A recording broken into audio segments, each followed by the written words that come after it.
Hi friends, അസ്സലാമു അലൈക്കും. എല്ലാവർക്കും ഐഷസ് ഡ്രീം വേൾഡിൻ്റെ പുതിയൊരു വീഡിയോയിലേക്ക് സ്വാഗതം. ഞാൻ ഇന്ന് വന്നിരിക്കുന്നത് ഉലുവ കൊണ്ട് വളരെ സിമ്പിളായിട്ട് ഉണ്ടാക്കിയെടുക്കാൻ പറ്റുന്ന ഉലുവപ്പാൽ, അതായത് ഉലുവ പിഴിഞ്ഞതിൻ്റെ റെസിപ്പിയുമായിട്ടാണ്. കർക്കിടകത്തിൽ ഒരുവിധം എല്ലാവരും ഉലുവക്കഞ്ഞി കഴിക്കാറുണ്ടാവും.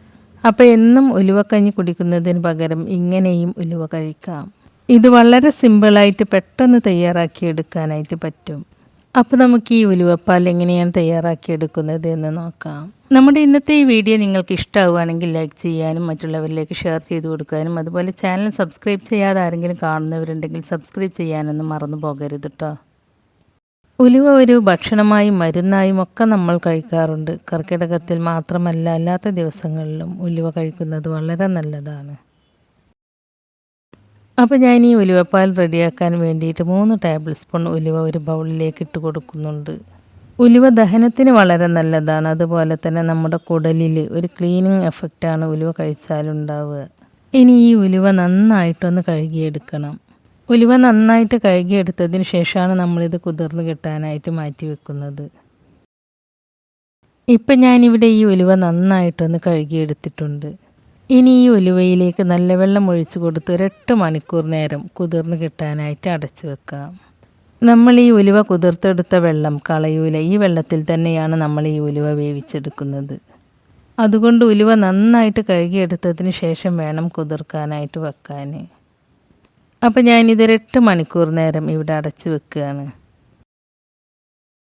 8 മണിക്കൂറിന് ശേഷം ഈ ഉലുവ നന്നായിട്ട് തന്നെ കുതിർന്ന് കിട്ടിയിട്ടുണ്ട്. ഇനി നമുക്കിത് വേവിച്ചെടുക്കണം. ഞാനിവിടെ ഒരു കുക്കറിലാണ് ഈ ഉലുവ വേവിച്ചെടുക്കുന്നത്. നമ്മൾ കുതിർത്തെടുത്ത ഉലുവ കുതിർത്തെടുത്ത വെള്ളത്തോട് കൂടി തന്നെ ഞാൻ ഈ കുക്കറിലേക്ക് ചേർത്ത് കൊടുക്കുകയാണ്. പിന്നെ ഞാൻ ഈ കുക്കറിലേക്ക് ഒരു 1/2 കപ്പ് വെള്ളം കൂടി ചേർത്ത് കൊടുക്കുന്നുണ്ട്. ഇനി ഈ കുക്കർ അടച്ച് വെച്ച് ഒരു 3 വിസിൽ വരുന്നത് വരെ ഈ ഉലുവ നന്നായിട്ടൊന്ന് വേവിച്ചെടുക്കുക. ആദ്യത്തെ ഒരു വിസിൽ വരുന്നത് വരെ ഹൈ ഫ്ലെയിമിലിട്ടിട്ടും ബാക്കി 2 വിസിൽ വരുന്നത് വരെ ലോ ഫ്ലെയിമിലിട്ടിട്ടുമാണ് ഞാനിത് വേവിച്ചെടുത്തിട്ടുള്ളത്. 3 വിസിലിന് ശേഷം ഞാനിവിടെ ഫ്ലെയിം ഓഫ് ചെയ്ത് കൊടുക്കുകയാണ്. ഇനി ഈ കുക്കറിലെ പ്രഷറൊക്കെ പോകുന്നത് വരെ വെയിറ്റ് ചെയ്യുക. ഈ കുക്കറിൻ്റെ പ്രഷറൊക്കെ പോകുമ്പോഴേക്കും നമുക്ക് 2 അച്ച് ശർക്കര ഉരുക്കിയെടുക്കാം. ഈ ശർക്കര ഞാൻ ഇതുപോലെ ഒന്ന് പൊടിച്ചെടുത്തിട്ടുണ്ട്. ഇതുപോലെ പൊടിച്ചെടുത്താൽ ശർക്കര പെട്ടെന്ന് തന്നെ ഉരുക്കി കിട്ടും. ഇനി ഞാൻ ഈ ശർക്കരയിലേക്ക് 1/2 കപ്പ് വെള്ളം ഒഴിച്ച് കൊടുത്ത് ഈ ശർക്കര നന്നായിട്ടൊന്ന് ഉരുക്കിയെടുക്കുകയാണ്.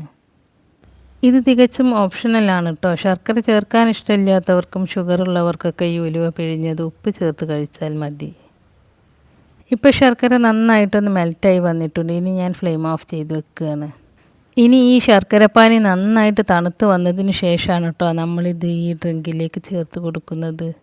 അപ്പോൾ ഞാൻ ഈ ശർക്കരപ്പാനി നന്നായിട്ടൊന്ന് തണുത്ത് വരാനായിട്ട് മാറ്റി വെക്കുകയാണ്. ഇത് തണുത്ത് വരുമ്പോഴേക്കും നമുക്ക് കുറച്ച് തേങ്ങാപ്പാൽ റെഡിയാക്കി എടുക്കാം. അതിന് വേണ്ടിയിട്ട് ഒരു അരമുറി തേങ്ങ ഞാനൊരു മിക്സിയുടെ ജാറിലേക്ക് ചേർത്ത് കൊടുത്തിട്ടുണ്ട്. ഇനി ഞാൻ ഈ മിക്സിയുടെ ജാറിലേക്ക് 1/2 കപ്പ് വെള്ളം ചേർത്ത് കൊടുത്ത് ഈ തേങ്ങ ഒന്ന് അരച്ചെടുക്കുകയാണ്. അരച്ചെടുത്ത തേങ്ങ ഒരു അരിപ്പയിലേക്ക് ചേർത്ത് കൊടുത്ത് അതിൻ്റെ പാല് നന്നായിട്ടൊന്ന് പിഴിഞ്ഞെടുക്കുക. നമ്മളിപ്പോൾ ഇവിടെ 1-ാം പാൽ മാത്രമേ എടുക്കുന്നുള്ളൂ കേട്ടോ. ഈ 1-ാം പാൽ ചേർത്ത് കൊടുത്തതിന് ശേഷവും നിങ്ങൾക്ക് ഈ ഡ്രിങ്ക് നല്ല തിക്കായിട്ട് തോന്നുകയാണെങ്കിൽ അപ്പോൾ ഈ തേങ്ങാപ്പീരയിലേക്ക് കുറച്ചുകൂടി വെള്ളം ഒഴിച്ച് കൊടുത്ത് ഇതൊന്നുകൂടി അരച്ചെടുത്ത് 2-ാം പാൽ എടുത്തതിന് ശേഷം ആ പാൽ ചേർത്ത് കൊടുത്തിട്ട് ഈ ഡ്രിങ്ക് ലൂസാക്കി എടുക്കാവുന്നതാണ്. അപ്പോൾ ഞാനിവിടെ 1-ാം പാൽ എടുത്ത് വെച്ചിട്ടുണ്ട്. ഇപ്പം ഞാനിവിടെ കുക്കറിൻ്റെ പ്രഷറൊക്കെ പോയതിന് ശേഷം കുക്കർ തുറന്ന് വെച്ചിട്ടുണ്ട്. നമുക്കിവിടെ ഈ ഉലുവ നന്നായിട്ട് തന്നെ വെന്ത് കിട്ടിയിട്ടുണ്ട്. ഇനി ഈ ഉലുവ നന്നായിട്ടൊന്ന് ചൂടാറി വരണം. അതിന് ശേഷമാണ് നമ്മളിത് മിക്സിയുടെ ജാറിലിട്ട് അരച്ചെടുക്കുന്നത്. ഇപ്പം ഈ ഉലുവ നന്നായിട്ടൊന്ന് ചൂടാറി വന്നിട്ടുണ്ട്. ഇനി ഞാനിതൊരു മിക്സിയുടെ ജാറിലേക്ക് ചേർത്ത് കൊടുക്കുകയാണ്. ഇനി ഞാനിത് നന്നായിട്ടൊന്ന് അരച്ചെടുത്തിട്ട് വരാം. ഇപ്പം ഞാൻ ഈ ഉലുവ നന്നായിട്ടൊന്ന് അരച്ചെടുത്തിട്ടുണ്ട്. ഇനി നമുക്കിതൊരു ബൗളിലേക്ക് ഒഴിച്ചു കൊടുക്കാം. അരച്ചെടുത്ത ഉലുവയിലേക്ക് നമ്മൾ നേരത്തെ തയ്യാറാക്കിയെടുത്ത തേങ്ങാപ്പാലില്ലേ അത് ചേർത്ത് കൊടുക്കുക. എന്നിട്ട് നന്നായിട്ടൊന്ന് മിക്സ് ചെയ്തെടുക്കുക. ഹെൽത്തിയായി ഒരാൾക്ക് ഒരു ദിവസം 25 ഗ്രാം, അതായത് 1.5 ടേബിൾ സ്പൂണോളം ഉലുവ കഴിക്കാം. ഷുഗറുള്ള ആളാണെങ്കിൽ 50 ഗ്രാം വരെ ഉലുവ കഴിക്കാവുന്നതാണ്. ഉലുവ ഷുഗർ കുറയാനായിട്ട് വളരെയധികം ഹെൽപ്പ് ചെയ്യുന്ന ഒന്നാണ്. ഉലുവയിൽ ധാരാളം അയണും പ്രോട്ടീനും സോളിബിൾ ഫൈബറും ഒക്കെ അടങ്ങിയിട്ടുണ്ട്. ഉലുവ കൊളസ്ട്രോൾ കുറക്കാനും അമിതവണ്ണമുള്ളവർക്ക് വെയിറ്റ് കുറയാനും ഒക്കെ ഹെൽപ്പ് ചെയ്യും. അതുപോലെ തന്നെ തൈറോയിഡ് ഉള്ളവർക്കും PCOD ഉള്ളവർക്കുമൊക്കെ ഇത് കഴിക്കാവുന്നതാണ്. അതുപോലെ നെഞ്ചെരിച്ചിലുള്ളവർക്കും അസിഡിറ്റി ഉള്ളവർക്കും ദഹനക്കേടുള്ളവർക്കുമൊക്കെ കഴിക്കാവുന്ന ഒന്നാണിത്. അപ്പോൾ ഷുഗർ ഉള്ളവർ ഇതിൽ ഉപ്പ് ചേർത്തിട്ടാണ് കേട്ടോ കഴിക്കേണ്ടത്. ഷുഗർ ഇല്ലാത്തവർക്കും കുട്ടികൾക്കും കഴിക്കാൻ വേണ്ടിയിട്ടാണ് കേട്ടോ ഞാൻ ഇതിലേക്ക് ശർക്കരപ്പാനി ചേർത്ത് കൊടുക്കുന്നത്. മധുരം നിങ്ങൾക്ക് എത്രയാണോ വേണ്ടത് അതിനനുസരിച്ചൊക്കെ ചേർത്ത് കൊടുക്കുക കേട്ടോ. ശർക്കരപ്പാനി ചേർത്ത് കൊടുത്തതിന് ശേഷം നന്നായിട്ടൊന്ന് മിക്സ് ചെയ്തെടുക്കുക. ഇത് കർക്കിടകത്തിൽ മാത്രമല്ല, പ്രസവശേഷം സ്ത്രീകൾക്ക് മുലപ്പാൽ വർദ്ധിക്കാനായിട്ടും ഈ ഉലുവ പിഴിഞ്ഞത് കഴിക്കാം. അതുപോലെ തന്നെ ആർത്തവ സമയത്തുണ്ടാകുന്ന വയറുവേദന കുറയാനായിട്ടും ഉലുവ കഴിക്കുന്നത് നല്ലതാണ്. കർക്കിടകത്തിലെ നടുവേദനയും സന്ധിവേദനയും ഒക്കെ പലർക്കും ഉണ്ടാവാറുണ്ട്. അപ്പോൾ അതുപോലത്തെ രോഗങ്ങളൊന്നും വരാതിരിക്കാനാണ് കർക്കിടകത്തിൽ നമ്മൾ ഉലുവക്കഞ്ഞി അതുപോലെ ഉലുവ ചേർത്ത ആഹാരങ്ങളൊക്കെ കഴിക്കുന്നത്. ഉലുവ നമ്മുടെ സ്കിന്നിനും മുടിക്കും ഒക്കെ നല്ലതാണ്. ഉലുവ അരച്ചെടുത്തിട്ട് നമ്മൾ ഫേസ് പാക്കായിട്ടും ഹെയർ പാക്കായിട്ടും ഒക്കെ ഉപയോഗിക്കാറുണ്ട്. ഇപ്പം ഞാനിത് നല്ലപോലെ മിക്സ് ചെയ്തെടുത്തിട്ടുണ്ട്. ഇനി നമുക്കിത് സെർവ് ചെയ്യാവുന്നതാണ്. അപ്പോൾ ഇത്രേ പണിയുള്ളൂ ഉലുവപ്പാൽ റെഡിയാക്കി എടുക്കാനായിട്ട്. നല്ല ടേസ്റ്റാണ് കേട്ടോ ഇത് കുടിക്കാനായിട്ട്. ഒരിക്കൽ കുടിച്ചാൽ പിന്നെയും കുടിക്കാനായിട്ട് തോന്നും. അപ്പോൾ ഈ കർക്കിടക മാസത്തിൽ എന്നും ഉലുവക്കഞ്ഞി കഴിക്കുന്നതിന് പകരം ഇടയ്ക്കൊക്കെ ഇങ്ങനെയും കഴിച്ചു നോക്കൂ കേട്ടോ. ഉലുവക്കഞ്ഞി ഉണ്ടാക്കുന്നതിനേക്കാളും എളുപ്പമാണ് ഇതുണ്ടാക്കാനായിട്ട്. ഉലുവയിൽ ധാരാളം ഫൈബർ അടങ്ങിയതുകൊണ്ട് ഇത് മലബന്ധമുള്ളവർക്കും കഴിക്കാൻ പറ്റിയ ഒന്നാണ്.